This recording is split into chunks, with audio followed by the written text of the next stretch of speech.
ಶಿವಾಜಿನಗರ ಪೊಲೀಸರು ಬೀದಿ ಕಾಮಣ್ಣನನ್ನ ಬಂಧಿಸಿದ್ದಾರೆ. ಮಹಿಳೆಯರಿಗೆ ಖಾಸಗಿ ಅಂಗ ತೋರಿಸಿ ಈತ ವಿಕೃತಿಯನ್ನ ಮೆರಿತಾ ಇದ್ದ ಎನ್ನುವಂಥದ್ದು ಗೊತ್ತಾಗಿದೆ.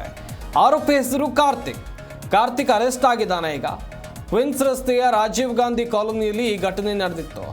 ಏಪ್ರಿಲ್ 13ನೇ ತಾರೀಕು ರಾತ್ರಿ 10:00ವರೆಗೆ ಈ ಕೃತ್ಯ ನಡೆದಿತ್ತು. 13ನೇ ತಾರೀಕು ರಾತ್ರಿ ಊಟ ಮುಗಿಸಿ 2ನೇ ಮಹಡಿಗೆ ಮಲಗೋಕೆ ಮಹಿಳೆಯೊಬ್ಬರು ತೆರಳುತ್ತಾ ಇದ್ರು.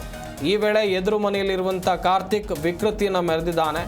ಪ್ಯಾಂಟ್ ಬಿಚ್ಚಿ ಖಾಸಗಿ ಅಂಗವನ್ನು ತೋರಿಸಿ ವಿಕೃತಿಯನ್ನು ಮೆರೆದಿದ್ದಾನೆ ಎನ್ನುವಂಥದ್ದು ಗೊತ್ತಾಗಿದೆ. ಪ್ರಶ್ನೆ ಮಾಡಿದ ಮಹಿಳೆ ಹಾಗೆಯೇ ಆಕೆಯ ಪತಿಗೆ ಹಲ್ಲೆ ಮಾಡಿದ್ದಾನೆ ಈ ಕಾರ್ತಿಕ್. ಅಲ್ಲದೆ ಜಗಳ ಬಿಡಿಸೋಕೆ ಬಂದವರ ಮೇಲೂ ಅಟ್ಯಾಕ್ ಮಾಡಿದ್ದಾನೆ ಎನ್ನುವಂಥ ಮಾಹಿತಿ ಸಿಕ್ಕಿದೆ. 2ನೇ ಮಹಡಿಯಿಂದ ಹಾಲೋ ಬ್ಲಾಕ್ ಹೂವಿನ ಪಾಟ್ ಕೆಳಮಹಡಿಯಲ್ಲಿದ್ದವರ ಮೇಲೆ ಎಸೆದಿದ್ದಾನೆ. ಘಟನೆಯಲ್ಲಿ 7 ಜನರಿಗೆ ಗಾಯ ಆಗಿದೆ. ಜಗಳದ ವೇಳೆ ಬುದ್ಧಿ ಹೇಳೋಕೆ ಹೋಗಿದ್ದವರ ಮೇಲೂ ಹಲ್ಲೆ ಮಾಡಿದ್ದಾನೆ. ಘಟನೆಯ ಸಂಬಂಧ ಬೆಂಗಳೂರಿನ ಶಿವಾಜಿನಗರ ಪೊಲೀಸ್ ಠಾಣೆಯಲ್ಲಿ ಎಫ್ಐಆರ್ ದಾಖಲಾಗಿತ್ತು. ಪ್ರಕರಣ ದಾಖಲಿಸಿಕೊಂಡ ಪೊಲೀಸರು ಆರೋಪಿ ಕಾರ್ತಿಕ್ನನ್ನು ಬಂಧಿಸಿದ್ದಾರೆ. ನೀವೇನು ಫೋಟೋದಲ್ಲಿ ನೋಡ್ತಾ ಇದ್ದೀರಾ, ಈತನ ಹೆಸರು ಕಾರ್ತಿಕ್ ಅಂತೇಳಿ. ಈತನೇ ವಿಕೃತಿಯನ್ನು ಮೆರೆದಿರುವಂಥದ್ದು. ಏಪ್ರಿಲ್ 13ನೇ ತಾರೀಕು ರಾತ್ರಿ 10:30 ಸುಮಾರಿಗೆ ಈತ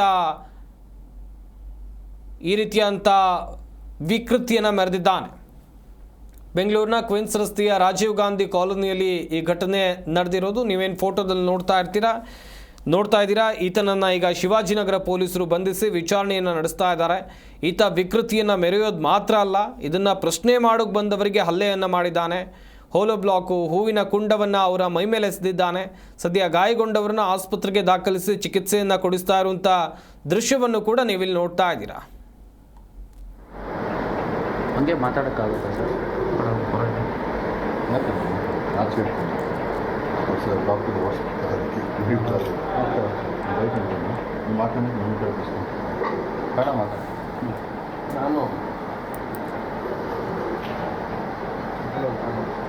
ನಾನು ಹಿಂದಿ ಕಡೆ ಕೂತ್ಕೊಂಡ್ಬರ್ತಾನೆ.